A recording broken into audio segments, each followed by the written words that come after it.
Okay.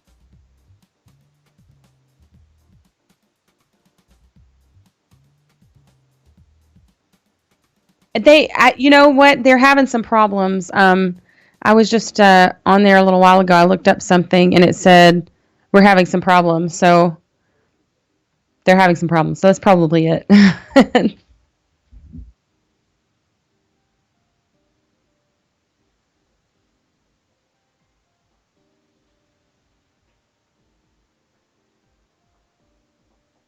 Uh-huh.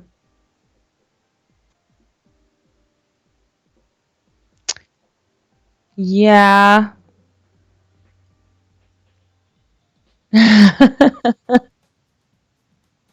Okay. Is this, I guess this won't be live.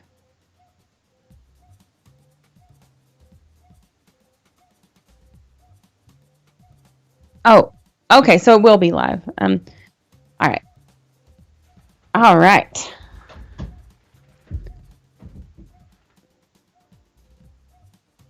Is there a link? Is there a link for the YouTube? I'll share it on my. Okay. Sure, it's no problem. Yeah, I use OBS to do all that, so I don't know.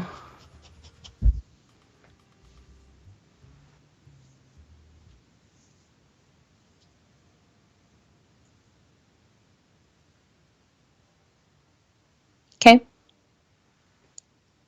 It's okay. it's I should be able to see you though because if you have a camera on you and you're on.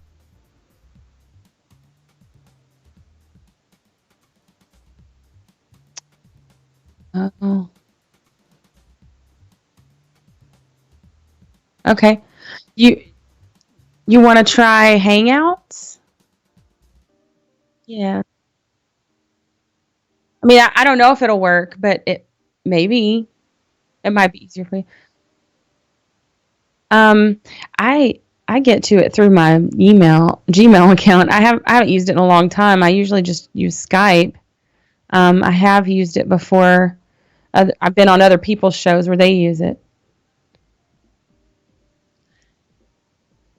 Yeah, I know people use Discord. I had it. The only time I've ever used it is for the when I did your show before. So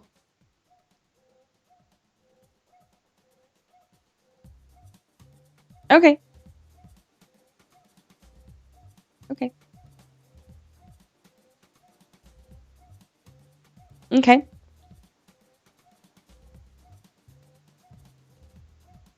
Sounds good. What's that? Oh, what did I do? I hit share screen. Whoops. Uh, how do I get out of it? There we go. I'm so lame. I'm really lame. I'm sorry. When it comes to technology, okay.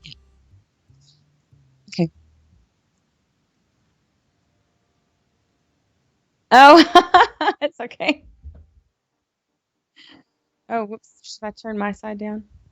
No, no, I'll just take my microphone off. It's whatever. We'll just do this. Nope, skip the intro. We're already live. We don't need no intro. All right. We don't need no stinking intro. Exactly. Sherry, I'll get your face up on the screen in just a second. I'm still sharing this link everywhere. Do I need do. to. The whole one man show thing is just can be a Oh, little lame at times. I understand. Give that to uh, you. cool. It just means I have to do more editing on the back end for the podcast. That's all this means. So, Okay. And your show is Liberty After Dark, right? yep, yep, yep. Okay. I'm just sending it to all the chats and everything. All All right. the million. Yeah, basically. I try not to spam them too hard, but let's get you up on this screen. Make myself a little bit smaller.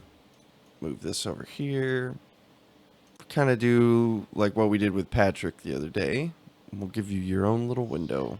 Oh, did you have Patrick on? Patrick Smith? Mm-hmm. I love him. It was I'm going to be awesome. staying with him and his family next week, actually, in Texas, because I'm going down and going to visit and going to go to the Larkin Rose Candles in the Dark thing. So if you guys are interested in that, you should check it out. It's going to be awesome.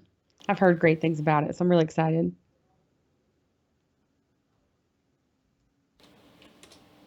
All right. Apply. Okay. Cool. That should be good. Where is it? Screen capture. Hey, there's Sherry. All right. I have to follow the link here. I can do this. I can host a podcast. I promise I've done I this can has before. host podcast. Yeah, exactly, right? That's how I feel right Oh, I now. see you. I see you on the YouTubes. Okay, well, that's how you're supposed to see me right now, but it's for some reason not cooperating. So the second I get this chat up and running, we will it's just going to take me 2 seconds. Okay. And then You normally I have all this stuff prepared, but it's been No, it's fine. yeah. I understand. It's been a crazy day for me too, believe me. I'm not as well informed on this subject as I'd like to be, but we'll have fun anyways. Yeah, we won't dwell on it for too long. I did just want to bring it up though. I mean, I have a lot to say about it, but you know.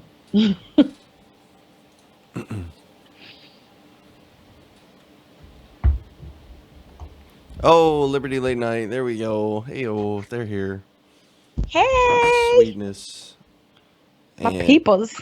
yeah, we got 5 people here now. Actually, that's pretty cool. All I right, cool. where I can't see the chat. What's going on Oh, here? hold on. Oh, up Oh, there, up top. Okay. I'm messing everything up because I'm bad at I've hosting. I was touched by Willimowski recently. Oh, you were. I was. They came on my show. I think they were the last show I did. I've taken a little hiatus at the moment. The well was dry, so I'm trying to get motivated again to do some shows. I've skipped like the last 2 or 3 weeks. So Yeah, I'm gonna definitely, probably at the end of this month, I'm gonna have to go back to one show a week. Not because of really like a lack of enthusiasm. Like I'm booked this week. I'm having fun. I'm doing tons of interviews, but um, I'm getting ready to move back to the States, and I've got I've got an Yay. extremely large amount of stuff I have to do so that Yeah. I can quit this job for forever. And yeah, so we'll probably do one show a week, the Saturday show Mm-hmm. after the at the end of this month. I'll do all the ones I have booked for Cool. this month. I'm not going to cancel on anybody. And then Yeah. starting October, we'll be doing one a week. And then November, we go on What you got hiatus. to do. Yeah. That's your life. I'm learning that my life has to continue. I'm Yeah. kind of, I'm when I call libertarians autistic, I'm including myself in that group. I mean, I might be a little, it's a spectrum. So I might be pretty high functioning, but I tend to hyper focus. And so when I'm really passionate about something, I can hyper focus until I'm just completely drained. And I've been doing this like almost 2 years and very focused on it. And a lot of stuff has changed in my life and fallen by the wayside. And I'm trying to get some balance. So, and not do that so much. Yeah. Well, that's part of like that's kind of the goal, right? Is to have something you love to do that doesn't eat your entire existence away. So, and I'm not saying that this show Yeah. does by any mean, but I'm just saying that that's the goal. Right. It's always a goal. Balance is a good thing. I usually say I've I been would. taking yoga. Oh yeah, I would usually say that if I could afford to do this full time, I'd love to. I'd bring whoever on and we could talk about whatever. But Right. until I'm in a place to where this is my life and my living, other things have to come first. So Right. And can I just say good luck with that? yeah, I know, right? It's Exactly. it's that's part of the well running dry. I'm not doing this for money, but if I'm gonna dedicate so much time to it, I need to make a living at it because I gotta support myself, and At least some compensation. I don't work for free. yeah. That's all I'm saying. So part of it is my fault. Night Mary has arrived, y'all. Oh, she has. Hey, Night Mary. It's not Sherry. Only I'm drinking water, girl. Oh, Um, dang. so yeah, I have to be able to do that. And look, it's good to know. Like I get a lot of people that message me and say, I love what you're doing, just encourage me, and I love that. Do not get me wrong. I love it. But it would be great to have some supporters and not just listeners. And part of that's my fault because I don't ask enough because I feel weird about asking people for money because, I know people got lives and stuff. But I think part of that's undervaluing my own contribution, maybe. So I'm trying to change that, but who knows? Who knows what the future holds? Yeah. I was listening to a podcast from Sam Harris. I don't remember who he had on, but they were basically talking about the free content revolution and how, it used to be Yes. you couldn't listen to somebody talk on the street for free.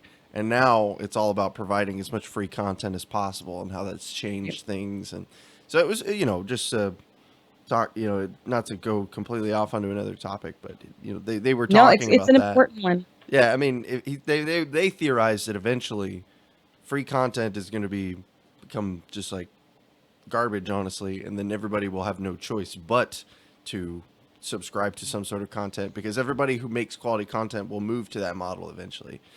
Well, So I think I used to be a photographer. I mean, I love photography.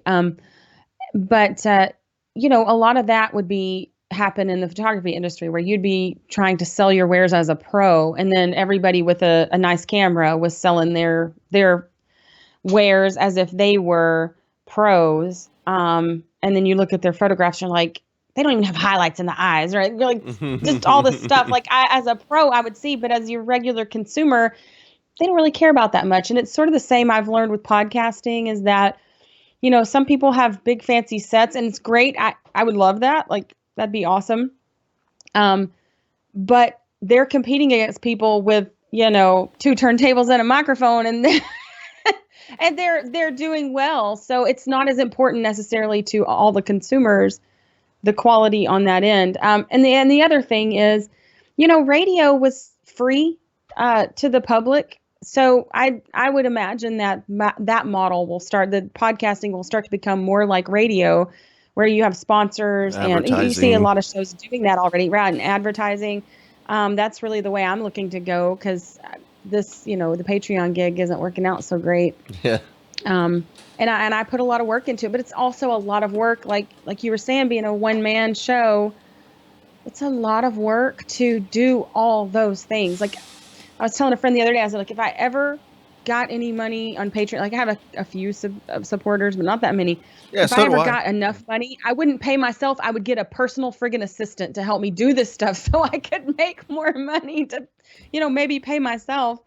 Uh, and Daniel, I love him. He's my dear friend and he's been my producer and set me up. He gets me going and helps me with all the technical stuff that I'm so stupid at. So I would love to compensate him for what he does for me and pay for this equipment that I bought, stuff like that. So it's a matter of getting it done though. That's the thing. It's a long haul. All right, so right before we start, I'll go ahead and do like the show intro, and this will be where like the podcast Okay. part starts. Just All for all right. the people who are here watching live, I left my window open, and someone decided to drive their dump truck behind it, so there's a bunch of air brakes going off. So I'm gonna go close that window.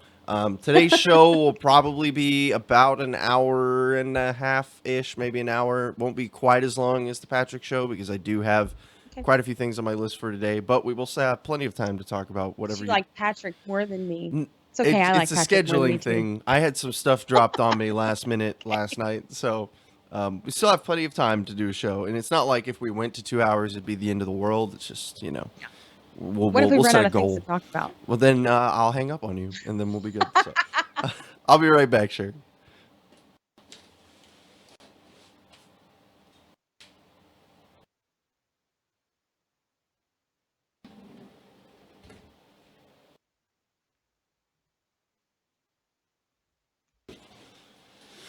Somehow, Sherry, I do not see us running out of either a topic to disagree or agree on, one of the two. So As yeah, we're talking about photography and the industry and all that. Yeah, let's just go I'm straight to wordy. voting. Then we'll never be done. So okay, Yes. let's go ahead and get this one started. Welcome, ladies and gentlemen, to Liberty After Dark. My name is Christian, and today we have the wonderful, amazing Sherry Voluntary here from the Sherry Voluntary Show. We have post. Whoop, stuck on my tongue. Postcards from From Somalia, Somalia. I from the wanted to say sandy beaches of Mogadishu. Mogadishu. I wanted to say Right, from the Mogadishu. sandy beaches of Mogadishu. I was Yeah. sitting here saying postcards from Mogadishu, and I'm like, that's not right. That's in the intro. I was like, what is it? Somalia. Thank you. Postcards from Yeah. Somalia. I'm such a bad host. No, And it's okay. Me too. and all over the place, else on the internet. Sherry, how are you doing today? I'm splendiferous. Thank you very much. Splendiferous. Well, that's Yeah. swelltastic. Yeah, I've been waiting to do this. I'm looking forward to it. I enjoyed being on your show before where we went for like how Oh, many hours we were like uh, 8 or 9 hours oh or God, it something was crazy. forever. Yeah, that was back when I was a brave young soul on Facebook, Yeah. and I was just still an old lady, but you yeah. know, we were talking about some stuff and it was good. It's crazy to think that that was almost like 5 months ago now. Was it really? Wow. Yeah, that was back Time flies. in February, early February when we did that. Wow. Yeah, Yeah, because it was, oh, yeah. Well, here we are again. exactly. And the published show, the first birthday is in February. But when we started doing this, the first 10-hour live stream after party that the Liberty After Dark under that name ever had was at the end of December. So we're coming up on that honorary 1 year mark. Wow. So Cool. yeah, it's Very cool. I know we crazy. just had our second anniversary on Postcards from Somalia. Alan messaged me and said, "Hey, did you realize July 10th was a year of, sorry, not 2 years, a year of Postcards from Somalia?" I'm like, "What? Get out." Like it just, Mm-hmm. you know, keeps rolling. The train keeps rolling. So sometimes we don't look back and look at our accomplishments enough, maybe. Yeah, I mean, I like to keep little measuring gates of of where I'm at, because we were talking about this before we started this actual live portion of the show. When you're doing your own show, or even when you're with other people, sometimes it are harder than others, and it's usually just good, in my opinion, to take a look back, see what you've accomplished, how things are Um, going, and just to put things in perspective. But that's good. I'm glad to hear yeah. that. So, Ooh, sorry. no, But you're yeah, fine. okay.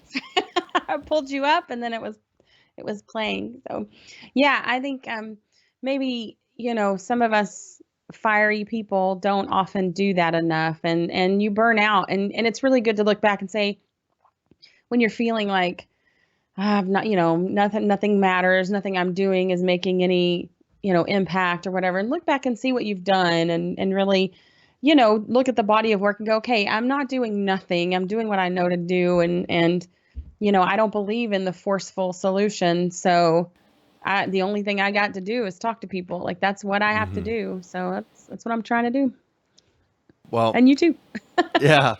Well, I like to say I for some reason I get way more emails than a lot of other people I know do, for the number of viewers that I have and listeners, which isn't Hmm. really by comparison that many, but I get at least 2 emails a show minimum, and Hmm.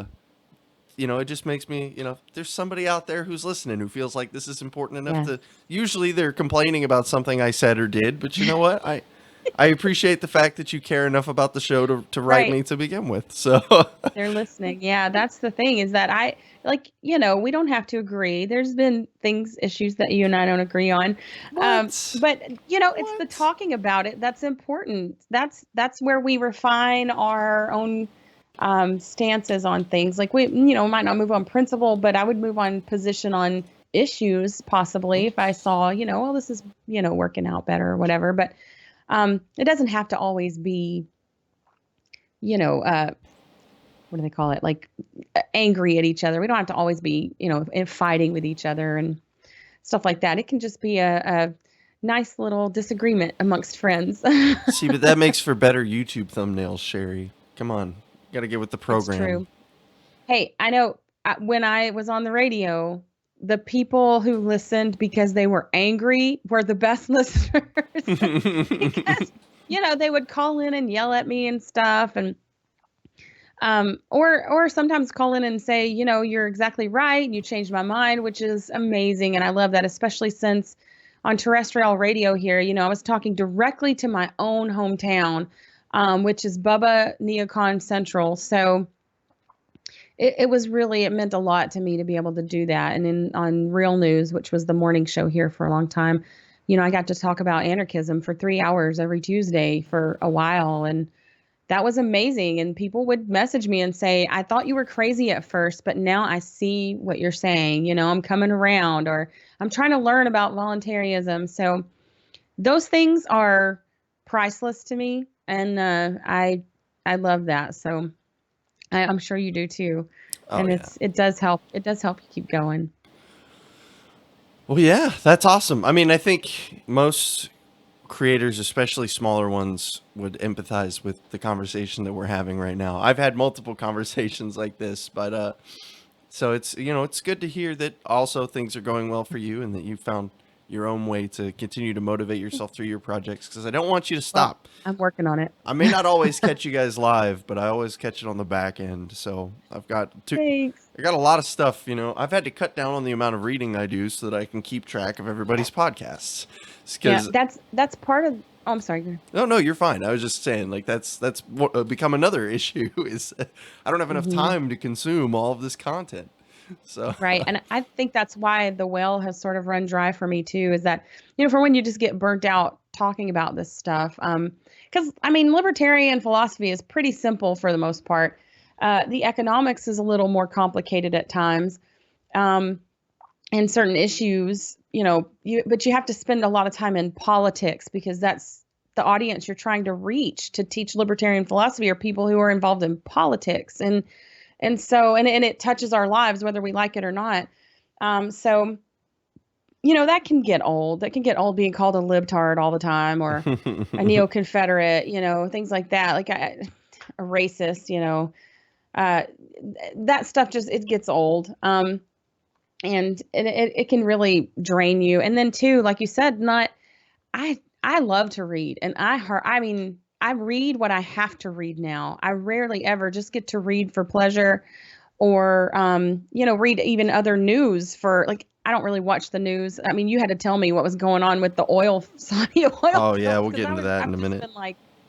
I've been like, taking a little vacation here and just getting my kids settled and doing some things, but it's really hard. I don't have time to listen to many podcasts anymore. I try to catch ones that really catch my interest, and sometimes I don't make it all the way through them. So that well will run dry too because you feel like you're talking about the same things all the time. And I mean, I love to yell about cops, but which I do quite a bit, but you can't yell about cops I mean, I guess I could start a podcast that's just call it the report and yell about cops or something. Okay, But that's good. I like that. The report.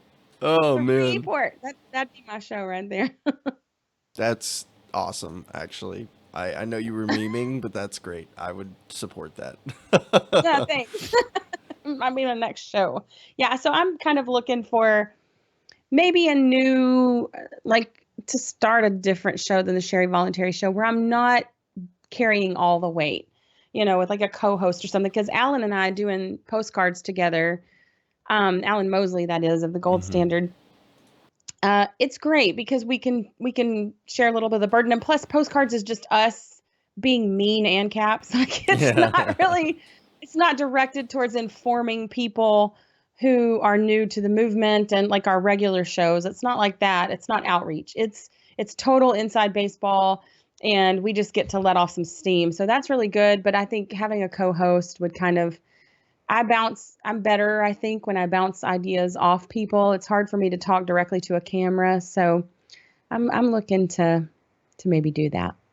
I love having people on my show. I love doing interviews. I took a break from doing them for a while just to kind of like build up my Mhm. backlog and show that like I can do the show by myself. I don't need anybody else and kind of get that skill set. Right. But That's what I got to work on. I love doing interviews and stuff like that, which is why my whole month is booked with interviews now. And I think it is if I wasn't such like a I wouldn't say control freak, but I like my things to go right as much as possible. And if I'm doing them, the only person I can blame is myself if they go wrong, and I can fix it. So that's Yeah. the way I see it, Yeah. anyways. And plus it's easier like I mostly have done interviews, and the reason is because I have a hard time talking to just a camera. So either I'll have interviews or I'll have like Daniel sit in with me or someone else and we'll talk about something. But yeah, I'm trying to develop that skill as well, to just sit and talk to the camera. And I've done that once, and it was a pretty decent show. People seem to enjoy it, but I've just kind of, at the same time I was starting to try to do that, I kind of lost my steam. So Miss Sherry's going to get her groove back, hopefully. Next year. I'm really looking forward to my Texas trip because I think being around Patrick and those guys and going to Larkin's seminar and just being around the Texas totally badass libertarian anarchists, I think will inspire me again. So I'm really looking forward to being around them. When are you going to be in Texas? I mean, you don't have to share specifics, but Yeah, no, it's next week, okay, and next week. then next weekend is going to be the Candles in the Dark seminar where Larkin, because he's got such a great way of communicating with people and a great style, and he has this seminar called Candles in the Dark that he's been doing for years. This is, I think, going to be the last live one. Patrick is going to be recording that, and it teaches you how to talk to normies basically. And I think he even at the end he has people go out and talk to their normie friends and like offer them $50 to come sit on the stage and let Larkin talk to them, like do some actual uh, explanations, actual talks right there with them. So I think that's fantastic. So I'm really, really looking forward to it. Yeah, I think that sounds great. I was hoping you were going to say like November or something, and I was like, okay, I'll get my I travel know. ready, and then I'll be we can all hang out together. But Hard to get there from Korea. yeah, exactly right. Yeah, I won't be And back can in I the just say, states. you look like Mr. All-American Apple Pie Boy. Every time I see you, I'm just like, Oh that's yeah. the man that goes on a propaganda poster right there. That's a face for Oh well, propaganda. thank you. I'll be And the the face for hairdo, like, yeah. I'll be the face for anarchist propaganda, voluntarist okay, propaganda. So just don't let the man use no, you. not happening. I don't see this changing anytime soon. Good. Oh man, it's fun. It's fun trying to. I don't know. So like I said, I had that show with Patrick, which was awesome. Which, if you haven't listened to it, it's going to be published as a podcast here pretty soon, and is available on the YouTube channel. There were some audio issues. I fixed them in post though, so the Good. YouTube is still a little spotty in the beginning. It gets a lot better towards the end, but the podcast will be just fine. And great show though, awesome. Just we talked about like everything about it, basically how to improve your life by adding libertarianism and voluntarist ethics into it. Mhm. Great show. Well, then the next And day, I had gone into his Discord because they said that they were going to be doing like some live chatting stuff with some right, people he had an interview with. they're doing some cool stuff. I was in there for like 5 hours with three guys, and we were just debating like all of the semantics of like what it means to have a good ethical system and a code. So I definitely think something I'm going to start doing is shifting more towards the philosophy and ethics. Not to, I will Hmm. still, I love the political theater. I will never stop tracking the political Hmm. theater because I find it entertaining. But I think I Right, am going to start shifting more towards the analytical, like this is the philosophy and ethics of things, and right, without being boring or copying anybody. But right. I love it. I find it very interesting. And I tell you, Patrick is a great mentor in that. Talk about someone who, he's very, very dedicated and committed to the philosophy and to holding himself to that standard. Oh So, yeah. he's my hero in a lot of ways. So I really love Patrick, and I think everybody should watch Just Enthrall. He's great. He's amazing. He's a brilliant guy, and he takes people on. Like, I'm not really. I have people on my show that I either mostly agree with them or I agree with them in a broad way, but I'm there to sort of ask them questions and showcase them, and like how anarchism can work or whatever. But he'll have on people that like totally disagree with them. He'll just go and friendly. He's very affable and friendly and charismatic. So it's always great to watch. So I would recommend his show highly. Or I love 99% agree with him and have the 1% disagreement be the show. Those are also fun. yeah. Yeah. We did that. You Yeah, and we I did for that. like 8 Yeah. hours. Oh man. So before we keep going too far on this crazy train, there is one thing I wanted to bring up as like sort of a news topic, and we don't have to dwell on this for too long, but I have sort of over the last however 23 episodes, I've been covering the developments in the Middle East as they've continued. In fact, I did an entire episode basically breaking down what the current state of affairs in the Middle East was. It's called Let's Talk About Syria.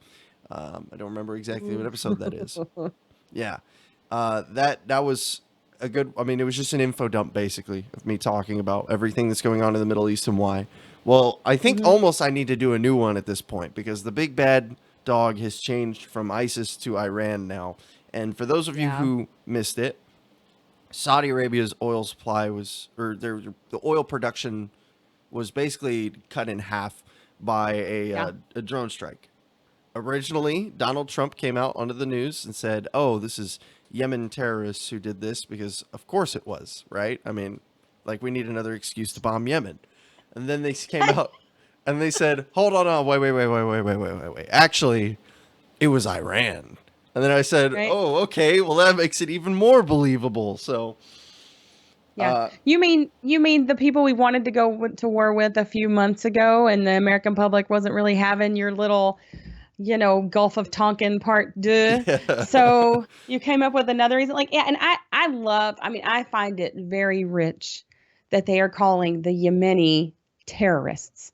We're friggin' bombing their country and starving their children, and they're terrorists. Like, we are, when I say we, the Saudi American yeah. coalition that, it's a proxy war. That's, We are oh basically my fighting goodness, that there's so war. many. We supply all of the guns for that conflict. Yeah. Without us, they wouldn't be able to wage it on the same scale.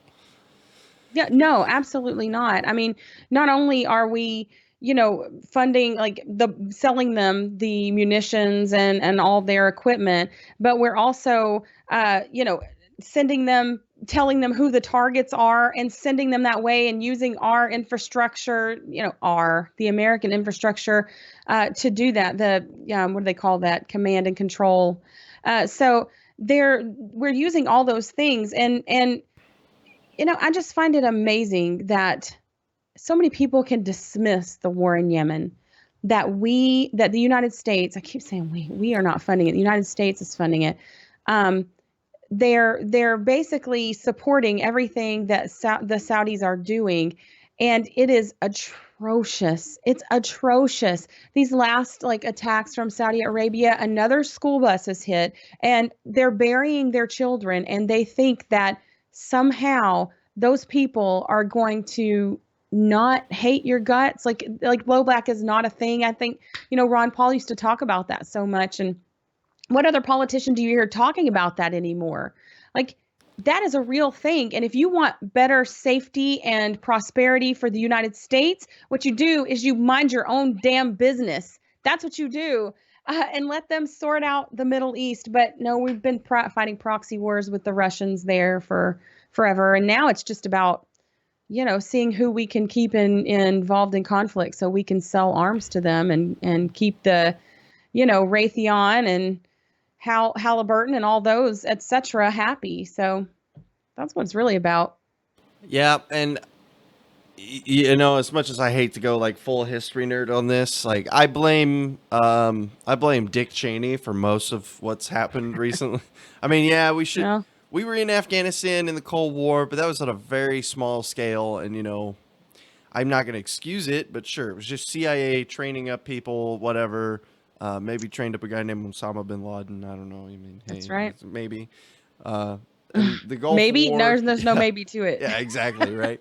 The Gulf War happened, and then we said, well, I guess now we can just invade Iraq for whatever reason. And then they just Yeah, made up reasons and then sold off Iraq to oil companies. And that yeah, has started this cascade that will never, ever be corrected until we just GTFO and accept the consequences. yeah. And if anything, you'd think a lot of these dictators would learn by now because being an ally to the U.S. is a very, very dangerous game. I mean, just ask Osama bin Laden and who was the guy in Iraq? I've got his name written down somewhere. The guy they found in a hole. Saddam Hussein? Saddam Hussein, or the Yeah. Shah of Iran. Like, even though he was overthrown by his people, we put him. Ayatollah. The United States put him in power. They caused all that, and those people, like, maybe aside from Osama bin Laden, but Saddam Hussein and the Shah were horrendous dictators. I mean, Saddam Hussein had rape like as a tool of his administration. And the Shah, the secret police were so terrible and disappearing people and oppressing people in Iran. And yet they were all backed by the US. And then when they don't serve their purpose anymore, like Saddam Hussein, what do? They make him the bad guy. Osama bin Laden, he was great for years while the CIA was training him and funding him and he was fighting the Russians. But as soon as he started saying, "Look, you guys, you're not welcome here either." As soon as he didn't serve the purpose, he's a bad guy. And there's a lot to the Middle East stuff. I'm not an expert. I'm not a foreign policy expert, but I can think and I can look at things and go, wait, you mean the Iranians who just last week the United States was telling maybe we'll back off on some of the sanctions that we have against you. All of a sudden, they're incentivized to strike Saudi Arabia, who is a huge ally of the United States. Like that makes no sense. And you don't have to know what's going on to know that that's bullshit. So I just I don't see how the reason that they don't see it is because they don't want to see it. And look, like if the Iranian people, of all the Middle East, really, they're the most liberal. They want the most modernization. They want prosperity. They want to get out from under the edicts of the mullahs so much. They want to come into a more, free society. But we're not backing them. We're not backing them. Like what's going on there? Like so, it's clear to me that it's not about what they say it's about. I don't know what's exactly going on, but I know it's not what they're telling us. I mean, it's usually about money. I mean, Iran is once if we could get Iran into the fold, we would have officially stomped every major Middle Eastern power out of any sort of real geopolitical relevancy. Right. And Iran and if we could kick Iran's teeth in and make them happy or play nice with Saudi Arabia, then Saudi Arabia can just run rampant in the Middle East, and then we don't need any other footholds because we just made a Middle Eastern super country. Not that it isn't But see, technically already one. I don't think that's the aim. I think the aim is to keep the wars going. Like the Halliburton isn't making any money if nobody's buying their crap. Oh no So no what no! we have to Sorry, yeah. do, oh, I think I mischaracterized my maybe I position misunderstood there. you. No, yeah. I mean the idea is that if we beat up the big guy now, then all we ever have to do is fight a bunch of little guys for forever. We can keep fighting terrorists for Right. forever. Fighting Iran is a bigger Exactly. deal than it's a lot easier to say or harder to say, let's go blow up Iran than to say, oh, well, there's some terrorists blowing stuff up now and we'll just keep perpetuating these endless cycles of wars. So, Right. Yeah, exactly. It keeps them in business. And I mean, Smedley Butler, who was a major general in the Marine Corps, one of the most highly decorated for a long time, he was the most highly decorated soldier ever. He wrote a little book called War is a Racket, and it lays it all out. And one quote from that book is war is just a racket. A racket is best described, I believe, as something that is not what it seems to the majority of people. Only a small inside group knows what it is about. It is conducted for the benefit of the very few at the expense of the masses. That is absolutely true. The defense contractors fund the politicians. The politicians make the wars, and the wars support the defense contractors. So it's just this vicious cycle, and it only who gets hurt by it? The common person, the regular people who aren't the political elite. That's what happens. And I'm not sending my children to die on the altar of this country or any other. So I think more people, more parents, more moms need to step up and say, this is bullshit. And I'm not sending my kids to die for you. But it's the indoctrination and everything that goes into it is quite magnificent to behold. When you see, I was watching a video earlier, someone sent me that some people send me videos that they're not like I don't know, they don't listen to anything I say because they clearly don't. Okay, but she saw this woman sent me a video of these Muslims in Disneyland in California, Disney World, whatever it is in California. And it looks like they rented the place out. There's a bunch of Muslims there, and they're being called to prayer, and so they're praying in the rows like they do. So there's somebody walking around with a camera. And they're saying, like, this is what's going to happen with the Muslims. They're coming, they're trying to take over the world and blah, blah, blah, and what the hell? I'm like, yeah. And I'm like, yeah, you see that? And then those same people are the same people who stand every time they see a little magic piece of material waving and, they say some magic words, they chant the magic incantation and they think that they're somehow different. Like, you're worshiping a state. These people are not Christians. They're Christostatists. And we need to make a very big distinction between them because, Christostatists. yes, it's a term I coined that I'm pretty proud of, I like actually. that. But, I mean, Larkin taught us that in his book, that it's the most dangerous superstition, that authority, that power of the state is somehow legitimate in your life because they say so. And these people, they'll sit and look at those people and go, oh, they're so scary because, they're a different religion. And yet, look at what they do in the name. Like, you should get strung up and hung because you didn't stand and sing my magic song and say my magic words and worship a cloth. And if you're a Christian, like, let me tell you, there's nothing Christian about that. Like, that's very clearly idolatry because, and they're so easily manipulated. The one nation under God was added in, like, I don't remember when it was taken away and added. And then um, they act as if those words are sacred somehow because they say under God, or the battle hymn of the Republic. Mine eyes have seen the glory of the coming of the Lord. He has trampled out the vineyard where the grapes of wrath are stored. Like they want to talk Jesus, but what they really want to do is Old Testament retribution. They don't know Jesus. Come on, Jesus didn't talk like that. That's not Christian. I usually, it's similar vein of discussion. I usually have found success with typically leftists who are atheists, and on the other side of the coin is that they'll say like, well, I couldn't worship a god, this monolithic deity. It doesn't make, there's no Mhm. rationality behind it, and then they're like, blah blah blah, and I'm like, well, government's kind of your god. And then the first reaction, no, no, no. What do you mean? What are you talking Right, about? And I'm like, well, if you think about it, you place it at this untouchable position of power that no one can question, and right. anything it says goes. I mean, that kind of sounds like a god to me, if I'm going to be And completely honest.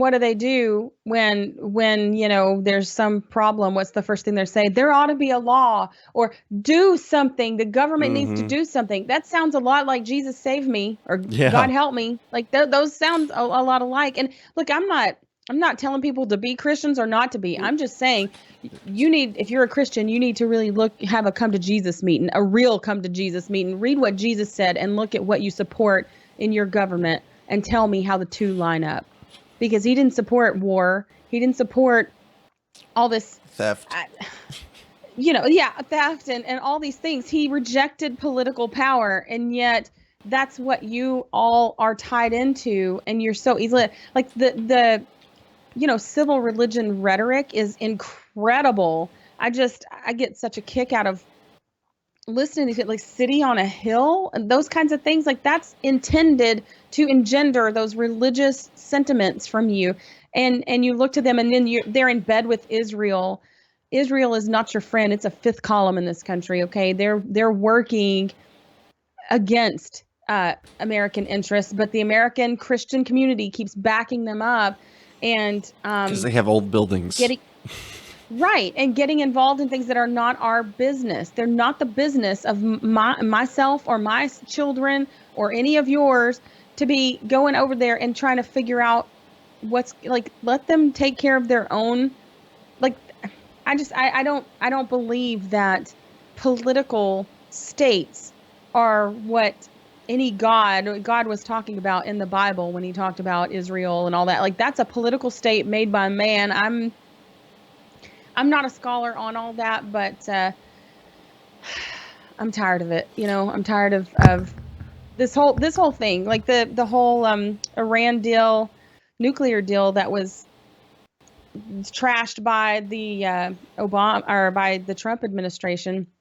That was backed by neocons and Israel. So, and it's backfired on them. Like, it's not been a good thing. So I'm just like I'm like I said, I'm not going to claim to be a scholar on it. Scott Horton is the guy you need to be listening to for that, or Kyle Anzalone, who does an amazing job. Those are the guys that can really get you informed. But I can think, and I can tell you when they keep calling them terrorists, you got to sit back and go, okay, are they really terrorists when they're just trying to live in their country and not be murdered and have their children murdered by Saudi Arabia? And these proxy wars that the Western and Eastern, maybe Russia countries play at. Um, when you get involved, my dad used to say, if you're going to play in a coal pile, you're going to get dirty, and that's what happens. You get in bed with the superpowers, and you're not going to end up on the good end of that. So, Yeah.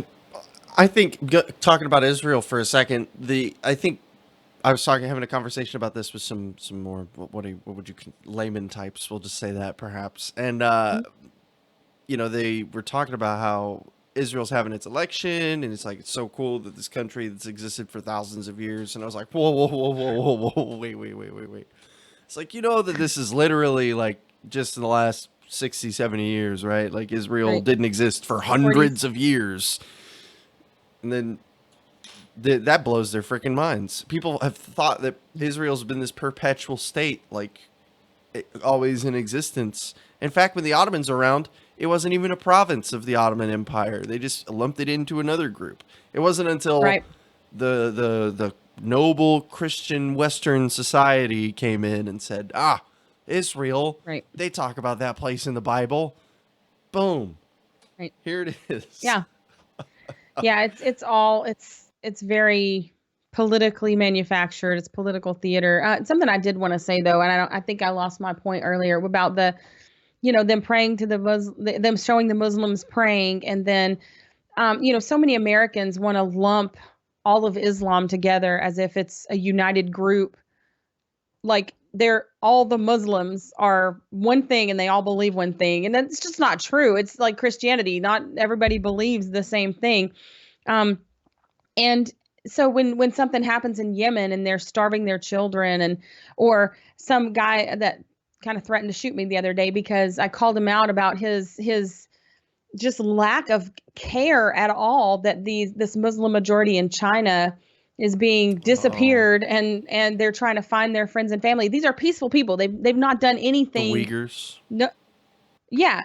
So they've not done anything to aggress against anyone. They're just trying to live their lives. They live in China. They're a minority, and they just dismiss it out of hand. They're Muslim, and I said, if that article hadn't have said Muslim, if it had said anything else, you wouldn't be like that. You wouldn't be dismissing the fact that these people are suffering, and they're suffering under a state power, and that's not okay. It's not okay. They haven't done anything to anyone. They don't deserve that. And so I look at that, and I look how the American people look at the Middle East through the propaganda of their government. You got to be afraid of the brown people over there. But the government doesn't see it that way. The government's all the way bending over frontwards for Saudi Arabia and Israel, and for anybody else, Iran, if they would do what they want them to. And it's they're in bed with these people. They're not scared to do business with them. They're not worried about that. They're more interested in what they can do over there to keep the wars funded and to keep the oil flowing, than they are afraid of them. Like if you think like there's one united Muslim horde who wants to take over the world, I mean that might be the case in some of the sects. Like I'm not saying that there aren't, you know, Muslim imams who teach people that the West is terrible, and but a lot of that comes from the fact that we've been over there bombing their children for almost 100 years or whatever it's been. So, I can't really, I just can't bring those two ideas to people, how they get that in their mind, that's the way things are, when they're very different people over there, and different cultures and different communities and different parts of the same faith. They have different beliefs. Then the U.S. government plays both sides And to its own benefit. the propaganda machine is definitely working not in the Middle Eastern people's favor. Any of them, really, any of them, except for maybe Yeah. Israel. So, and we don't even really try to push Saudi Arabia as like propaganda. That's just not questionable. It's like we don't even try to make them sound good. Like we may even say, "Hey, you guys don't treat your women right. Would you guys like to buy $700 billion worth of weapons?" Right. It's I And do you, mean, do you remember when we invaded Iraq, when the United States invaded Iraq after the World Trade Center bombings and 9/11, the second ones, um, that was, after they were touting the weapons of mass destruction, all that, and that came to be BS.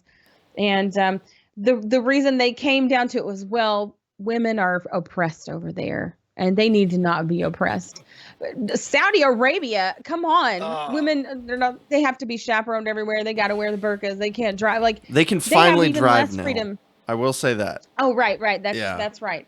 So, but their excuses for it's so thinly veiled, but so many people just dismiss it, go, yeah, hoorah, and what do you do with that? We have to be loudly anti-war. Libertarians are the voice of the anti-war sentiment in this country. That's a voice of freedom. You cannot be both pro-war and pro-freedom. They don't go together. And so I think libertarians need to really stop. We've got to talk long and loud about it, because you got to get through to these people that they don't care about your kids. Look, the United States government that talks, wants to send your son over to Afghanistan to kill dudes that have been living there. Their families have been there for thousands of years, and we have no business being there. And your son's going to come home in a box, and then they're going to come home sick. And you know what they're going to do? They're going to go to the VA and they're going to get shitty health care, the shittiest health care there is. And then when they die because they're not properly treated, they're going to dump them in a landfill. That's what the government has done. So don't even try to tell me that there's some kind of heroic soldier ideal. That's only made up. It's made up by the people who want to murder your kids so they can murder other people. It just boils me when I look at, like my son and his friends, and even my daughter, because, women can be drafted now too. Yeah. That these people's lives are ruined, and they've convinced you that it's virtuous. They've convinced mothers who carried their babies in their bellies, their own body, who suckled them at their breasts, like they convinced you that you should be proud of your son going off to die for some Halliburton executive's bonus. It's utter crap, and it's evil, and we gotta start standing up. I'm sick and tired of it. If you want a million mom march, that's the thing to march against. That's something women should really start getting involved in, because I'm not trying to dismiss dad's role in this, but you carried that baby in your body, and there's no freaking way that you should be okay with them going to fight a war that is not defending his own home. I had a very vocal disagreement with someone the other day that pretty much just turned into us just flinging insults at each other, because if I physically touched them, I'd go to jail. But they basically came down to they were like, you should re-enlist. And for anybody who doesn't know, yes, I'm in the process of leaving the military right now. So this is a topic that speaks extremely loud to me. And it started off fine, hey, you should re-enlist. And it's like, no, it's not going to happen.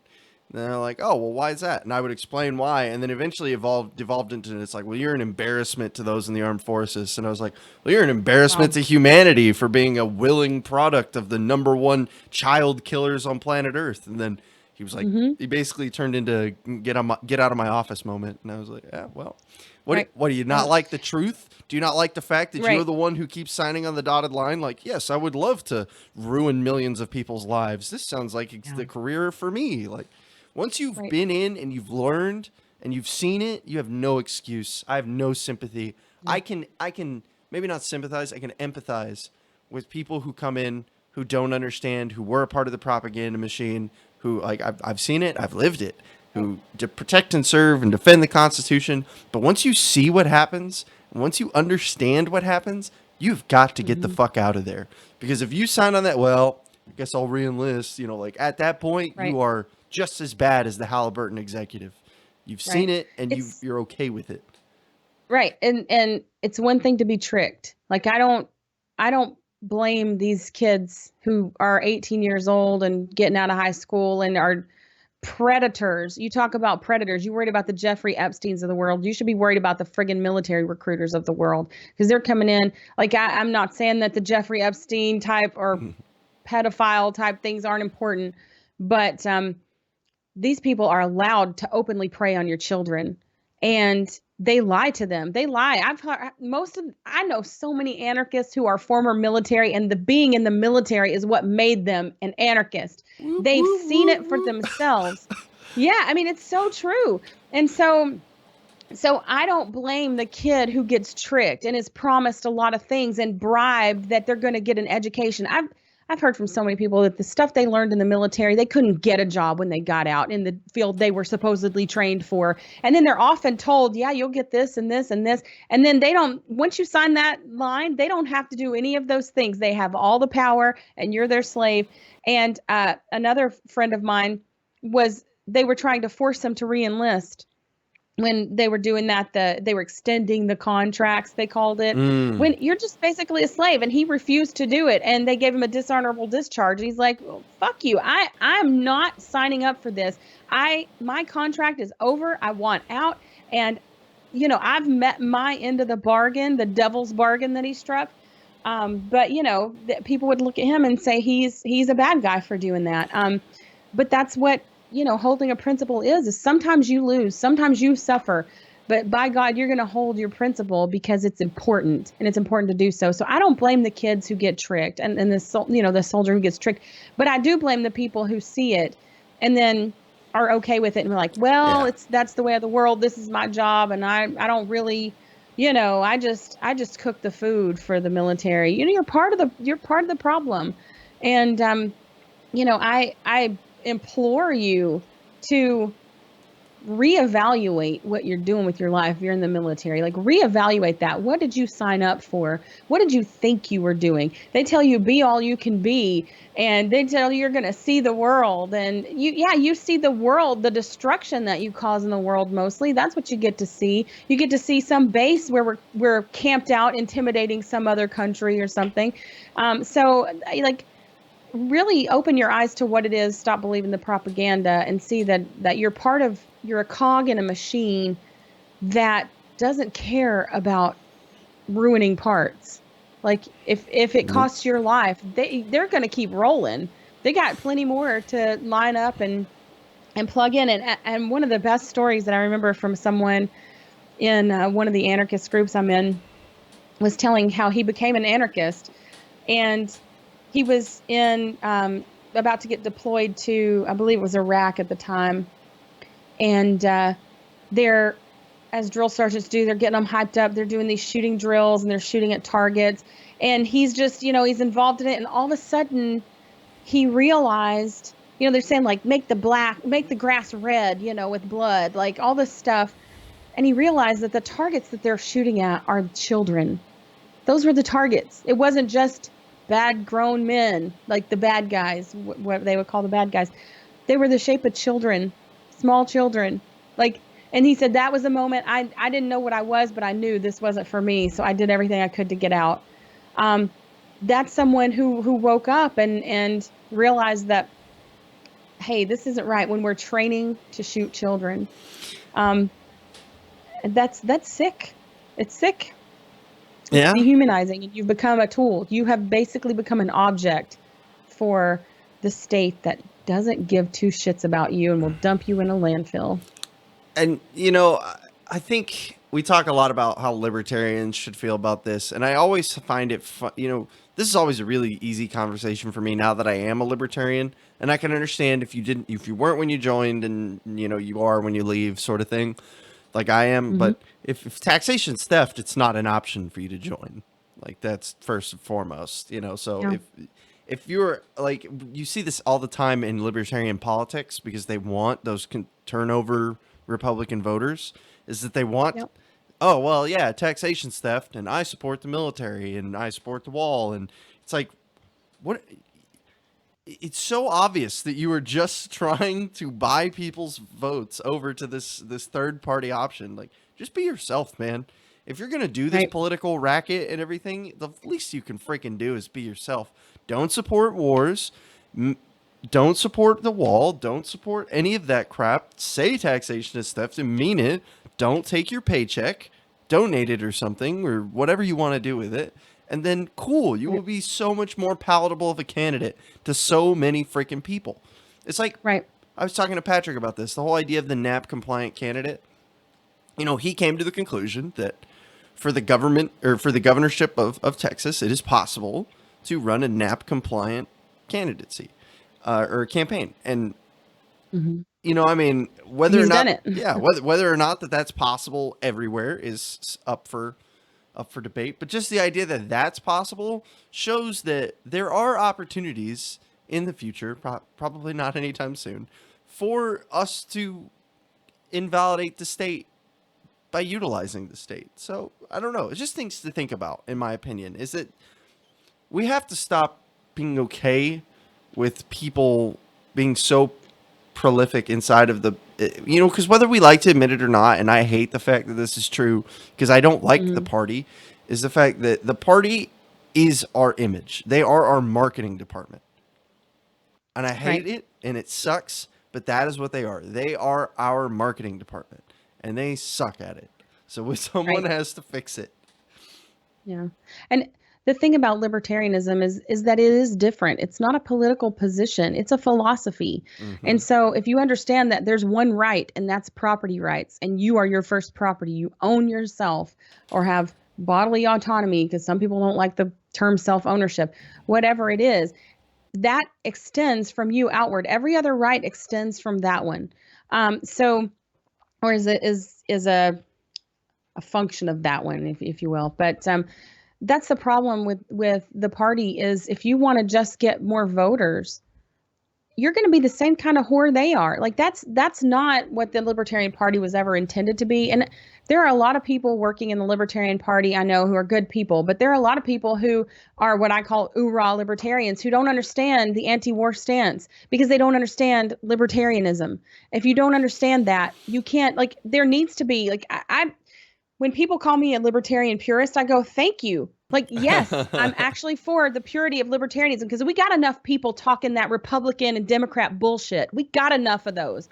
We need people talking real anti war sentiment, real individualism sentiment, real freedom. That's what we need. We need to educate people to that. Not not this whole state sponsored like I just want to, slice of the pie or they don't want to kick the table over. They want to be a part of the decision making process at the table, but they don't want to end the state apparatus. I mean, I will say that I'm no longer a defensive voting in that Mm-hmm. camp or the use the political process, but I do believe that some people can do good things through the political process, but what do you lose in return? What is all that you gave up? What did you have to compromise on? And then the legitimizing of that system. So there's more to think of. It's not just about voting and not voting. It's the fact that look, if you're going to be in the Libertarian Party, be a libertarian. Run as a libertarian. Teach people. Ron Paul, like him or lump him, you cannot deny that he brought a lot of people to libertarianism, a whole hell of a A lot of whole people lot. who would not have ever heard of it.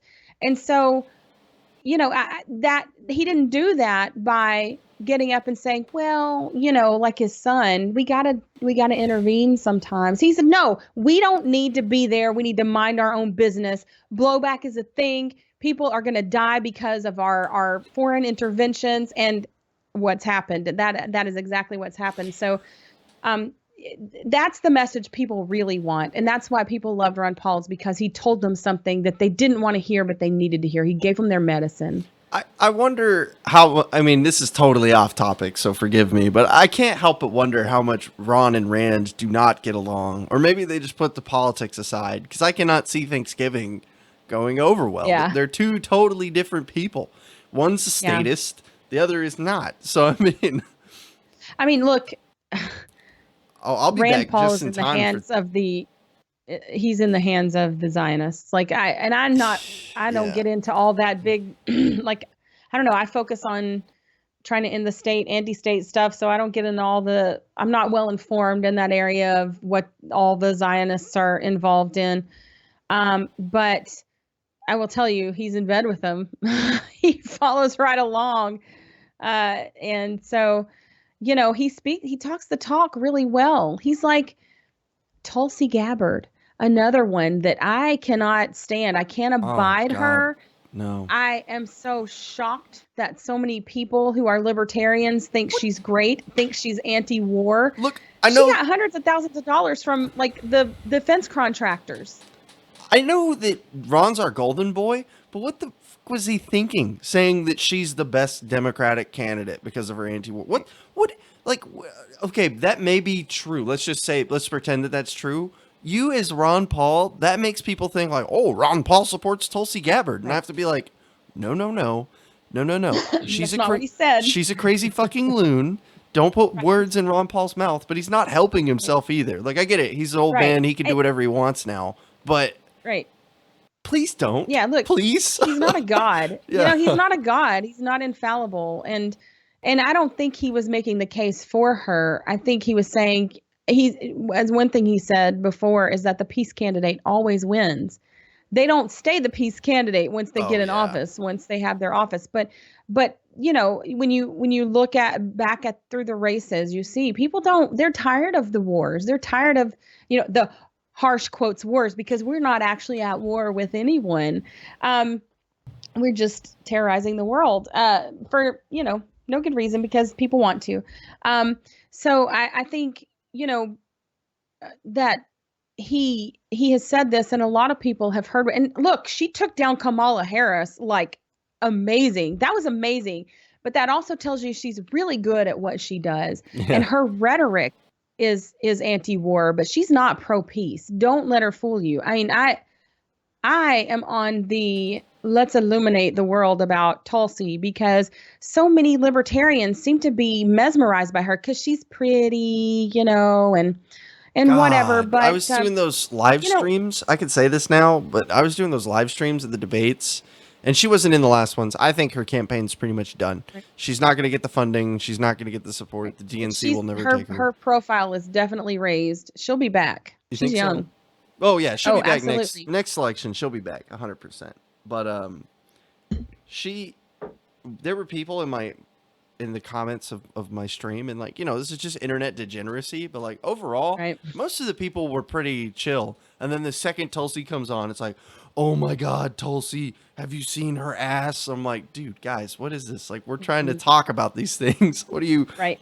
put your dick in your pants? Just get over Yeah, yourself. exactly. She ain't Hillary, that's for sure. Yeah, I know, right? I mean, yeah, So that's a for piece of me, work. when it comes to foreign policy, um, Tulsi is like Donald Trump with better hair and a vagina. Like that's really where it comes down She's on her because yeah, super Tommy. she's a good looking woman, no doubt. She's young and a lot of people didn't like Hillary because she's a stark raving bitch. Like, let's be honest, Yeah. she's not the most whether even if she were saying everything right, she's not a very likable person. So I think the War Machine and the state have found this golden candidate, and they're getting her ready. Like, she's going to have experience by the time she's going to talk about her experience, and she's going to be better the next time. And she's very, very well spoken. So you get a pretty face, a woman. That's right there. You've got a lot of people who will just vote for a woman, just like they did for Barack Obama. They're going to vote for him because he ticks a certain victim box, and they feel bad about the victimization of these people. So therefore, they're going to vote for him. And so, I don't. She's a hawk. She's self-admittedly like a hawkish, and I wrote down some facts because I didn't want to forget them, but about her. So she's actually so much like Trump, that Steve Bannon interviewed her for a position in the administration. I don't know if people know that, but she would have been working for the Trump administration had they hired her because she interviewed for them. Um, she is a self-avowed hawk on Islamic terrorism. She used to always slam Barack Obama for not saying Islamic terrorists when talking about Al Qaeda and ISIS. She courts dictators like Assad, who probably gassed his own people, maybe, supporting the Egyptian dictator Abdel Fattah el-Sisi. This guy had orchestrated one of the worst mass killing in the modern era during the Arab Spring. So this is who she sides up to. And then also the Indian Prime Minister, Narendra Modi. He's a Hindu nationalist, and the attacks on the Muslim minority in the country have gone up under him. And it's not because like they're out raping and pillaging. It's because they're eating meat. and they're not chanting the Mm. Hindu gods. Like those are the things that they're attacking them for, stuff like that. And not to mention that she took hundreds of thousands of dollars from Halliburton and Raytheon, etc. Like she's not who she says she is. And so I want people to understand, like, this is a good one too. She was for the SAFE Act, which would have made the refugees, the Syrian and Iraqi refugees, um, that were fleeing ISIS. That she wanted that extreme vetting for them, while at the same time she wanted to make it easier for the Christians and Yazidis who were fleeing ISIS victims to come here. So that tells you where the bias lies. I mean, look, I'm not taking a position on those things in this conversation, but what I'm saying is that there's clearly a bias there, and she's not anti-war. She says all the right thing. Her rhetoric is anti-war, but she is not a pro-peace person. Whenever excuse me, she turns her eye at these atrocities and just acts like it doesn't happen. And so it doesn't matter to her what the repercussions of these things are, what these people are doing. Like she gave that Modi, she gave him a copy of her own copy of the Bhagavad Gita because she was raised Hindu. And Ah. like this guy's a mass murderer. And of course, every American president is also a mass murderer, and she wants the job. So don't tell me that this woman is pro. I'm not even having it. I'm not having it at all. She's got you snowed if you think that she is anti-war. Yeah, and plus the fact that she wants to, take everybody's guns, and the fact that, she's also for all this healthcare shit and the rest of the democratic nonsense that they Right. push. I So mean, she's the fucking perfect candidate, honestly, because the neocons are going to love her. She's a hawk. Like Hillary Clinton was a neocon. Like, come on, yeah. they're gonna love her, and the liberal side, the progressives are gonna love her because she's a woman and she wants all the progressive socialism while also wanting the war machine to continue. In my opinion, she's like the perfect candidate. When her time comes, she'll probably be president. Oh, that's such a scary thing to think about. Yeah, I mean, well, so I was going to bring this up a little bit later, but I think now's a good time. I've been having some conversations with some people as of late. Like, obviously, the Boogaloo talk is through the roof because good job, Bernie Sanders. I'll say this. If your goal was to push the Overton window so far to the fucking left that we're basically in Soviet Russia right now, you succeeded because we went from what would be considered conservative Democrats in 2016 to everybody's fucking free everything in 2020, all because of Bernie Sanders, all because Yeah. of Bernie. Well, Fucking damn it, Bernie. I don't know. I mean, Bernie, he's problematic for sure. He's not gonna Um, win, but everybody's like him no. now. He's a moderate now. But yeah, and I mean, even the left, what we would call the left in this country, the progressives of this country, are really kind of moderate compared to Europe or elsewhere. And Republicans, like I can't remember who said it, but Republicans are Democrats who do the speed limit. Like that's really or progress conservatives are progressives who do the speed limit. Like that's all it. Like look at everything that every Republican president wants. They don't want smaller government. Are you kidding me? They just No, want it. When they say smaller government, they mean in relation to what the Democrats want. But they're on the same trajectory. They're still moving the needle towards socialism. They're both the destination is the same for both of them. The authoritarianism, whether it's right or left, when it comes to your door, it doesn't matter. it's just It where does they not spend it. matter. Yeah. Yeah, exactly. It's about where you spend it. And so, I mean, look, and the use of the word terrorism, like now they're calling these, any group, and like the friggin' juggalos have been labeled like a scary gang, and What have the so Juggalos done to anybody? yeah, no, they scared some white people. So, some white wealthy politically elite, I guess. But that definition of the word terrorism is so broad that anybody can be called a domestic terror. It's whoever they want it to be. So don't, I wouldn't be surprised if that's us not too far from now, if things, go the way, if it doesn't collapse on itself, which is quite possible. They can make anything and anyone a terrorist if they want to. They've got open season and they've got all the court system to do it. What was it? The um they had a 99.9, I think it was at least 99% uh, warrant granting rate in the FISA court. So, like, if they want you, they've got you. Like, there's nothing. I don't even bother trying to hide too much of what I do or say anymore, because if they want me, they've got me. They'll make it up as they go. We have the police force that's, proves every day that they will actually carry out those gun confiscation laws. I mean, like, don't believe that these red flag laws and things, they're drills. Even before the red flag laws, when you got pulled over on the side of the road and you say, I have a gun, and you're, legally, according to their own stupid laws, you're carrying a gun, they still treat you like you're a criminal. So don't believe that I used to believe that. I used to believe that police wouldn't take our guns, but they They prove every will. day that they will. They They will. prove every day You have that no they rights. will. Yeah, You have no they'll. rights as long as they exist. I know people hate it when I say this, like, oh, natural rights or blah blah blah. If police are in the room, they have all of the power. You have no Mhm. rights. They control you. Do not allow that. Right. That's all. And Like, most of your conservative neighbors will stand in the yard and watch them shoot you and shoot your dog and shoot your kids and go, well, you shouldn't have turned around, or you should have laid on the ground and not breathed like you said, or you shouldn't have had that seizure yep. when you did, and he wouldn't have beat the crap out of you, stuff like that. Or, well, they have a tough job, and so if they rape someone every once in a while, well, They just gotta blow you off some know, steam, Sherry. Come on, don't be yeah, so hard. Were exactly. you there? Do you know what happened? Did you film it? Right. Huh? And yet, They feared if for their life. if Okay. it's Eric Garner or somebody getting murdered on the side of the street with the camera, you can see everything that happened. They go, "That's not that's not really it," and they It was mock him and at defensive the rape, Sherry. yeah It was defensive. defensive Jesus. defensive rape. Yeah. I love it. That's great. He feared for his Yeah, life. it's sick. Ah, It's sick.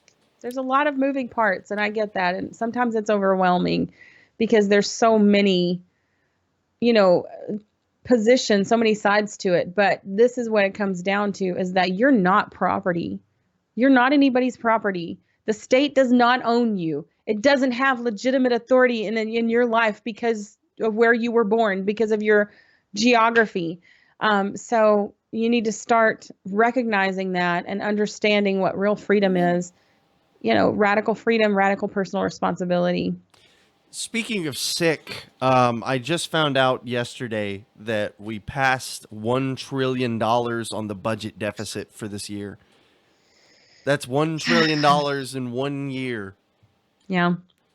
And what is the debt now? It's like 27 trillion or something. It's crazy. Uh, Like Alan's it's always saying, like, the number's so big it doesn't mean anything anymore to people. Like, it doesn't mean anything. Like, nobody knows what that amount of money is. oh Like, yeah, I see what it's you're like saying. this weird abstract thing. Like, how much is $23 trillion?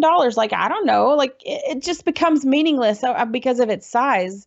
And so that's part of how they keep getting away with it. Yeah, we're at $22.5 trillion. And I usually say the number doesn't mean anything, that the Democrats are right. The number doesn't mean anything, but it will one day. And when it does Yeah. mean something, it's going to mean something in a way that we have no way to deal with. And And your children and grandchildren or their grandchildren are going to pay for it. someone has to If, pay for it eventually. Mhm. Yep.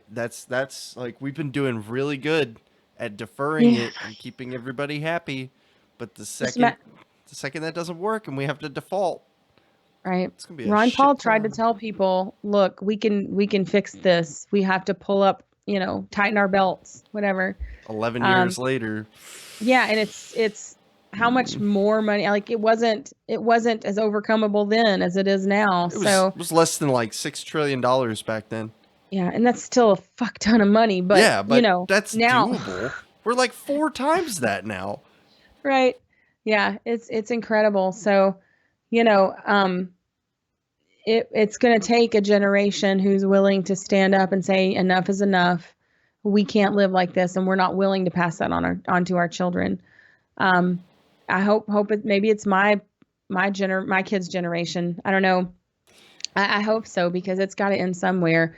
Um and it's most likely it's going to collapse on itself before it becomes super uber totalitarian. But it's hard because I can still be warm in my house, and I have food on my table, and my kids have a nice area to play in, and we can go down to McDonald's every once in a while and get an ice cream. And that clouds the issue that you're in peril.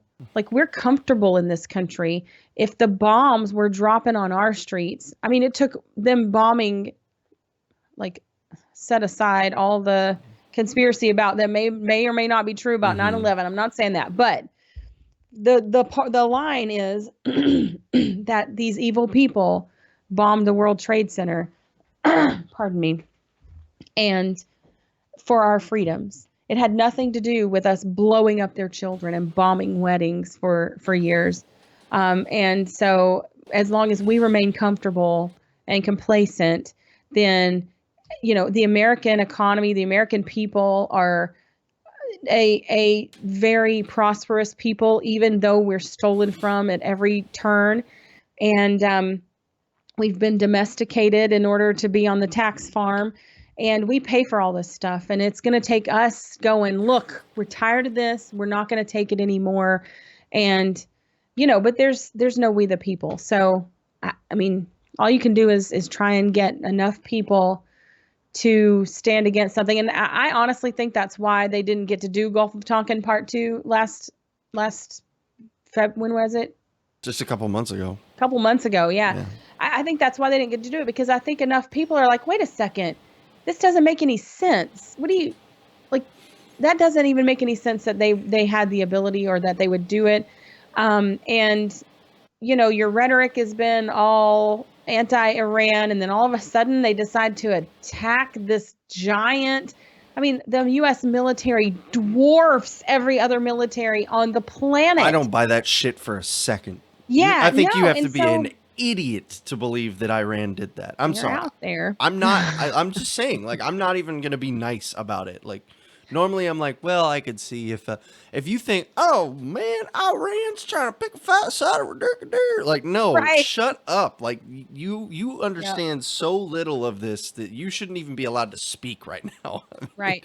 But I think it was that sentiment of, like, the American, public going, wait a second, there were enough people to question it openly, because that was what I thought, like, oh, here we go. But then I saw, like, people in the Washington Post, or the New York Times and whatever going, wait a second, they weren't buying the party line. And as we know, I mean, they need the media to feed the masses. And I don't know how that didn't happen, but it didn't. And so, and maybe it's a lot to do with independent media, with people, speaking out, like, having well-informed enough and having a big enough audience now to where they can make a difference and get people. But I think that's why they didn't do it then, was because they needed a better ploy. And it looks like maybe this is the ploy that is going to work. I don't know, but they're going to get the war they want. Like, it's poor John Bolden, or Bolton. He's gone now, though. Yeah. Not John Bolden. I'm thinking, calling him Michael Bolton's name. John Bolden. He didn't get the war he wanted, so maybe it's his consolation prize is there actually will be a war with Iran. Mm-hmm. And I can't wait till that man is dead. No longer able to spew his disgusting, hateful, disgusting. I'll just use the D word. Rhetoric. I just want him gone. I just want him unalived, please. Yeah, I mean, he's on the top of the list of people that I would not be sad to see go. No, wouldn't shed a tear. So, I mean, I won't kill him, but I'm just saying, if he disappeared tomorrow, I wouldn't cry. Right. Yeah. I mean, I'll make another episode about, we'll give him the respect he deserves when he dies. Like we did for Huge Waste Bush and McCain, the Maverick. So it'll be a 10-hour laugh track on loop. That'll be it. Yeah, I mean, so many party libertarians get mad when you talk about these people for who they were, when you call them the fucking warmongering mass murderers that they were. I mean, John McCain, who, war hero, who got, preferable treatment by selling out his fellows, came back to this country as a person who had been tortured, who was all about that torture, all about that waterboarding, which is a terrible, terrible thing. And it's not reliable. Like, they do this shit because it's a flex, it's scary. Like, look, you either get on board and play ball, or we will just make your life so miserable you'll be locked in Guantanamo with no trial and no right to one, clearly, because, the rule of law that they love so much doesn't exist for the people that they really don't want to try. So, You know, um, they brought up in the chat. It's weird how much the Dems love McCain when he died. I mean, it's like Bush Jr. now. Bush yeah, Jr. Remember, he not used to get weird. called. He used to get called a Nazi. He was like Satan conjured to this earth, and like I completely agree that the guy is a terrible human being, but also I blame Dick Cheney more. But um, I will say that like now the fact that everybody's like, oh look, it's cute George Bush with his parka in the rain. I'm like, guys, this is the Patriot Act, dude. This is Yeah. the one who sent us into Iraq for no reason. This is the one Hmm. who was in bed with the oil companies. This is the Yeah. guy who expanded the NSA. Do not look at this guy at anything less than the highest perpetrator of statist evil. What are you Yeah. doing? To Yeah, I know. To me, it doesn't surprise me that they love John McCain. They always loved John McCain. John McCain courted them. Like he was kissing their ass all the time because, he was a maverick. When he just went along with every bad idea there was, he was just a hawk. He was a piece of shit warmonger. That's what he did, and he he got paid. His family was, his cunty daughter Meghan McCain, who can't say three sentences without worshiping her father or her family, or herself, is I mean she passes for a conservative. That woman's not a conservative. What are you kidding me? I'm more conservative than every damn conservative in this town, just about, because there's very few real conservatives. You've got Pat. I can't think of his name right now. He was a former senator or whatever. He's anti-interventionism. mm-hmm. Somebody in the chat probably knows, but that very few conservatives. Most people think Republican equals conservative, and No. it does not. And there are just so few. The neocons have totally invaded the party, and the neocons were the Democrat strategy. So, come on, it's just they're all the same people. Look, when it comes to the end of the day, it doesn't matter whether they want a welfare state for the poor or the welfare state for the military-industrial complex. When it comes down to it, they're about force. That's what they're about. They're about forcing you to go along with their good ideas that make them fat and happy.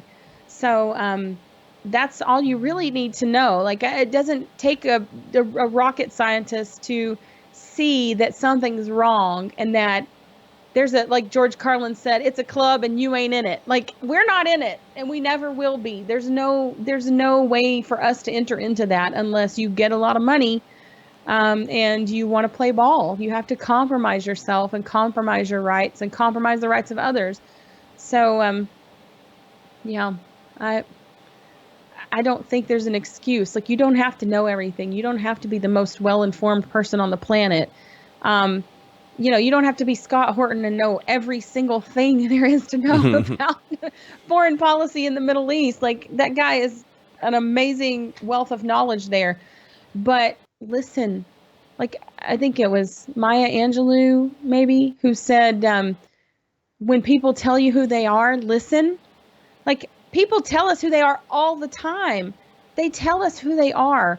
When you have a president who says, don't worry about due process, take the guns, fucking believe him. Yeah. Stop with the excuses. If he had a little D by his name, People would if be he was President freaking out. Obama and not President Republican Donald Trump, the Republican, you couldn't buy ammunition right now. You couldn't buy it when he was elected. I guarantee you wouldn't be able to buy it if he'd said something like that.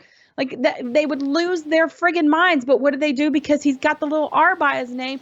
Well, that's not what he meant. They just dismiss it out of hand. And look, every time you give a politician power, you give more power to that state that will just rape you and rape your children and all the prosperity that they could have. So I'm convinced that's and how we're freedom. gonna get the boogaloo. I'm convinced. They're one of If these it happens, that years. probably will be it, because that's the one issue that I think enough people are. Enough armed people. Yeah, enough armed people are, and like, look, I'm not for a violent revolution. Me neither. I've done a show on it where I think it would be incredibly a bad idea, because look, a lot of libertarians tend to believe that Republicans can be their allies. Look, you're the first people they will shoot in the fucking face when they get in power, because you question authority, right? and they're authoritarians as much as anybody else. Don't for Yep. 1 second believe that you're not going to have to say their little pledge and sign their little oaths and whatever. So You got to draw you know, lines real quick in something like that. Like, okay, right, you guys go over there, we're over here, so right, we can but defend ourselves from you as well as them. right. They're not your allies. And we're so marginalized, y'all. Even if you included everybody that's involved in the Libertarian Party, which ain't a whole lot of people, It's like or every person who would call themselves a libertarian in the country, it's like you're still looking at a 15%. very small, I don't know. But like, and you're talking to anarchists, you're talking Oh god, less like than one, I'm sure. 1%. Yeah, that's a So very don't naughty don't word. believe that they're your allies. And you know, I'm not for violence, but I've heard people say, well, violence is never the answer. Well, fuck no. Sometimes it is the answer. Sometimes violence is the answer. Well, yeah, Look, the nap is pretty clear. that's right. But the ethical use of violence is always in defense. It's always defensive. So there, when people talk about it, you know, especially a lot of young men, and I know they're frustrated. They'll say, well, they've aggressed against us already. You know, like let's do this. But the thing is that that kind of war, that kind of fighting is, Nobody wins. yeah, nobody wins. We'll probably end up, nature abhors a vacuum. You leave a power vacuum the size of the United States government, you're talking, you That's want to see assuming you win, warlords. which is a big if. Exactly. It's the You assumption know. that you win. I mean, but if it's left up to Antifa with all those videos of them shooting, we'll probably be all right. But Oh Lord. you know, Jeez. we're not a majority in this country, and people who actually love freedom and want real freedom, not you're free to obey, but the kind of freedom where you can say no, because that's where freedom lies. Freedom doesn't lie in the ability to say yes. I can say yes to anything. Freedom lies when I say no, when I can dissent from the majority. And you don't have that in a lot of ways. I can't not pay my taxes and not have a gun shoved in my face and be put in a rape cage. Like that's not going to happen in this country. There's a lot of things that you don't get to say no to, and so you don't have the freedom. And so just don't let them fool you into believing that they actually are for that, because they're not. They're for their brand of what makes them comfortable, their brand of authoritarianism. Um, but they're not. They're not going to look at you and go, "Oh, you little libertarian," and pat you on the head. Thanks a lot for helping.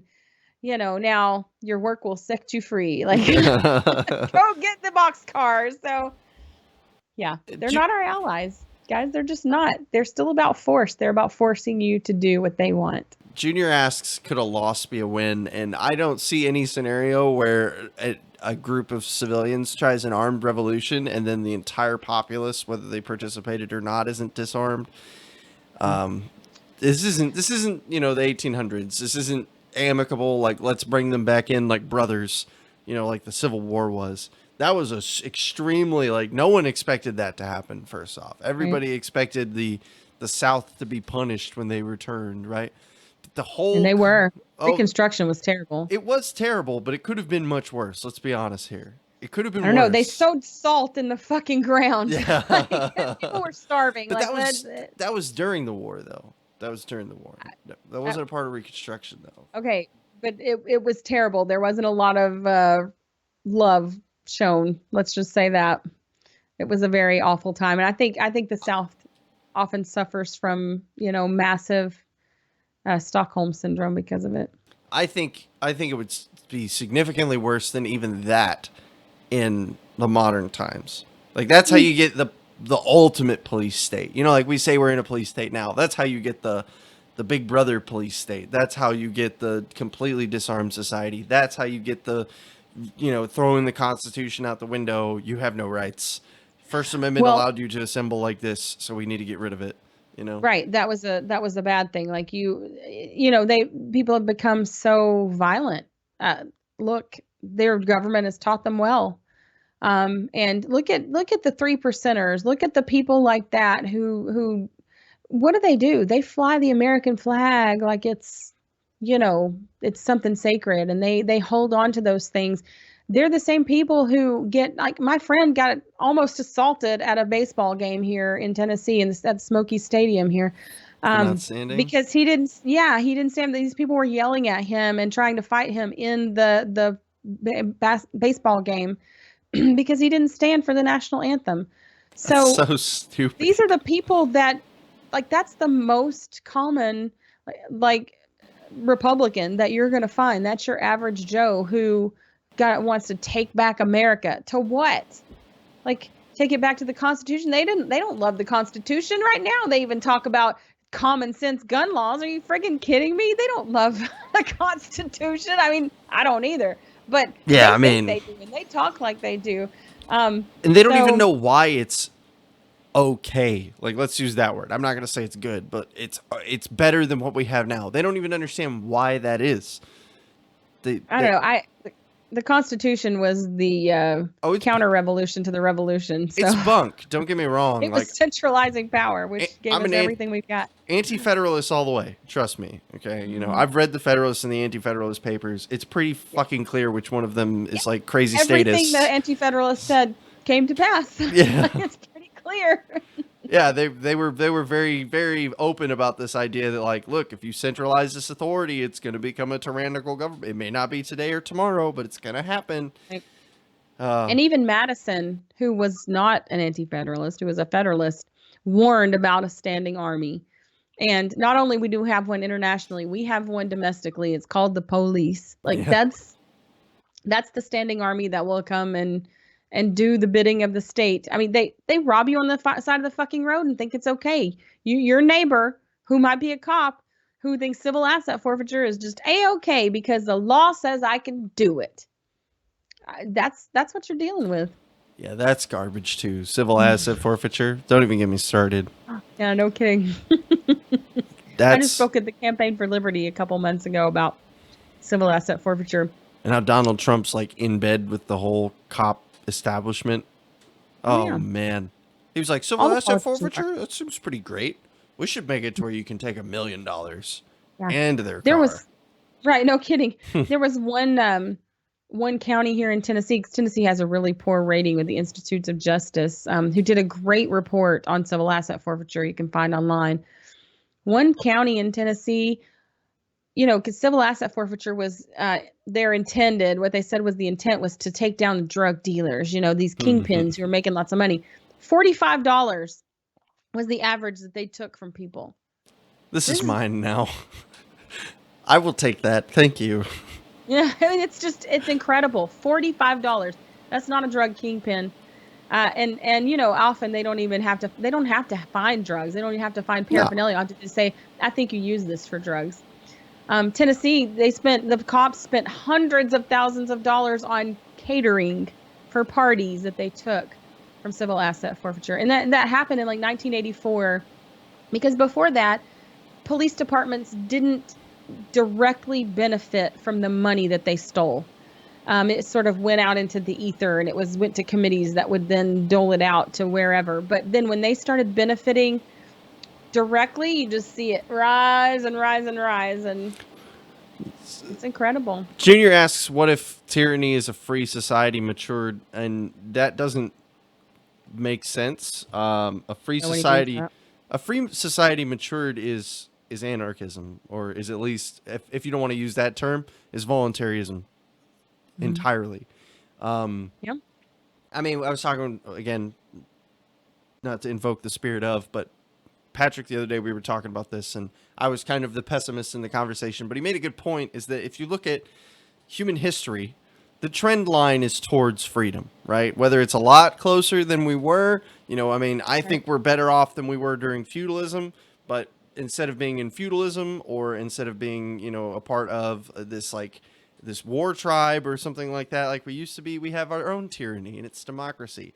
But the trend is towards individualized freedom. And there have been dips and ups and downs and boops and bops. And I think he Right. makes a good point, and that I have faith, whether I will ever see it, whether it's 3,000 years from now or not, that one day Hmm. humanity, civilized societies trends towards the individual. I've always said that. That's been my big thing. There is no such thing as a society which is more civilized, more, more free, more anything that is less focused on the individual. It's not how it works. So, If that kind I of agree. answers what every philosophy is cute in its infancy. It's okay. It's okay, Junior. I He was says like, I'm drunk. what? I've been there before. Yeah, I mean, and it's easy to get pessimistic. Look, I think Yeah. about from my religious days, there's a verse in the Bible that says, with knowledge comes sorrow. And so, honestly, just anecdotally, knowing a lot of libertarians, I know a lot of depressed people. And it's easy when you look at what is and not what could be. And sometimes, not the like you said, the trend, like it's sometimes those things are hard to see, especially when you see, people murdering a man on the street on a video, and then those very police going and mocking him at his memorial service, saying, I can breathe. You see that real evil cruelty, that cruel inhumanity, and it can make you really cynical. And look, I have my moments too. But we've got to learn to spot the trends, and we've got to learn to um, that if our minds were changed, look, other people's minds can be changed. Other people are ready to hear this. Other people are out there waiting to hear what you've got to tell them. They're seeing that there are problems, and it's a cultural shift. We have to have a cultural shift, and that's why we need really principled libertarians out there speaking really principled libertarianism, and not the watered down bullshit that people want because they want you to say, because they want votes, not all that shit. What we've got to change is people's really change their hearts and minds. Like, I know that's a phrase, but it's true. They really have to have a heart change, um, into, you know, that maybe sometimes I don't always win. Like, that's being an anarchist is not an easy thing to be in a lot of situations. But I may not always win, but I know what my principles are. And I know that I'm going to stand on the side of freedom, regardless of if that costs me something, because it's worth the cost. Like, I think Junior mentioned a little while ago about the tree of, liberty, that Mm-hmm. quote, the tree of liberty needs watering with blood sometimes. And it's sort of the same thing. Like, it might not necessarily be literal blood, but the sacrifice can come with you just making a stand. Like, I'm not gonna put up with this anymore. I'm gonna practice as much agorism as I possibly can, just do stuff like that. Uh, I think that's where it comes down to, is that we have to be principled regardless of what we might lose. Because do I think that an anarchist society, if it were to happen tomorrow in my town, would be easier? No, I don't think it would be. No, it wouldn't. You've got to be more personally responsible to live that way too. So, It's uh, not a utopia. It's just right. right, exactly. And so, but it offers the most possibility for the most people. It's never going to save the world. There's nothing that can make every wrong right in the world, but it's certainly not going to come about by state force, of people, that builds resentments and that destroys people's lives. I mean, it does. I I did I could have done. I was on the radio for 7 months, 5 days a week, and I could have done cop stories the whole time. Stories about not just cops, like in that sense, but like courts taking away mom's kids and not telling her why, and she'd never had a problem, and like, just out of the blue, there being an issue, and all of a sudden, your kids are gone, and things like that. Because when you walk into a court, everyone's a cop. They all work for the state, even the public defender, even your lawyer, because they have to answer to the bar. And if you do something they don't like, they think is unethical, um, like defending someone for treason, I guess, or whatever, then that you can lose your ability to make a living. So don't ever think that there's a justice system in this country right now. It's all conflict of interest. I mean, there are justice systems. There's private ones, and like mediation and things like that, other courts. But people get so locked in that they can't see that it can work in a different way. Like what we have, they'll say, well, it might not be the best, but it's working. Well, is it really working that Is it? well, though? Like, we have to question, how much better could it be? And it's scary. Change is scary for people, and often they don't want to risk, but you have to you have to take a risk if you want freedom. Freedom isn't safe. Freedom and safety are not equals like that. Nobody who wants freedom, like real freedom, can say that they're going to be completely 100% safe. And if you want 100% safety, well, then of course you don't really want that much freedom. So, um, nobody's promised that. It's true. I think, I think you make a lot of good points into that respect, and I also think that this is probably a good place. We've kind of come full circle to back where we started, and I think this is a good place to kind of wrap up the conversation. But as usual, absolutely excellent having you on, Sherry. Very glad. Thanks. I enjoyed myself. Thank Oh you. yeah, it's always good. It's always good, and thank you for those of you in the chat who've been here the whole time. Yeah. Sherry, do you Oh, have anything you want to plug, or sorry, any last you words? know, I- yeah, I just wanted to say, Junior said, how is the free, profitable people not going to be corralled and herded in the future? That's up to every Every person. individual to be armed and protect their own liberty. Mm-hmm. It's that's supposed to be the point, is that I don't need police. I'm supposed to police myself. I'm supposed to protect myself. Not that the police are supposed to protect you, but it's up to every person to defend their own rights. It's you And don't have amicable relationships between others as well. So yes, that is build also true. community, Yeah. those kinds of things. So that's all I want to say. And as far as plugging things, I mean, I'll probably have a show eventually. No rush. um, yeah, I mean, hopefully sooner than later. I would suggest, if you're in the Texas area or can be, that you definitely check out doing Candles in the Dark.